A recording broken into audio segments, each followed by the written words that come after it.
তার নাম আটিলা তার হাত বায়োনিক করার জন্য কেটে ফেলে, যাতে তার হাত রোবটিক মতো কাজ করে।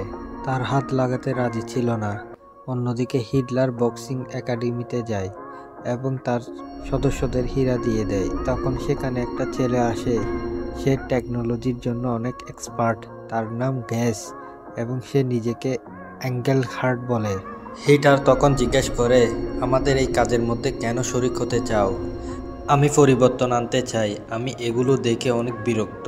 এরপর গাছ হীরা স্ক্যান করে, তখন সে বলে এই হীরার দাম 50 লাখ টাকা, কিন্তু সে যে হ্যাকারের কাছ থেকে সাহায্য চাইছে সে 1 কোটি টাকা দাবি করে। তখন হিটার বলে, আমি আমার নিজের বায়োনিক বানিয়ে নিব, যেভাবে আমি আমার ভাইয়ের জন্য বানিয়ে নিয়েছিলাম। তখন গ্যাস বলে, একজন মানুষ আছে যে আমাদের সাহায্য করতে পারে। তারা দুজন মারিয়ার কাছে চলে যায় একটা স্টেডিয়ামের মাঝে।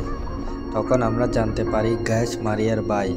মারিয়া তখন বলতে থাকে, এত বড় স্টেডিয়ামের মাঝে এসে এই কারণে স্টেডিয়ামের অবস্থা খুবই খারাপ।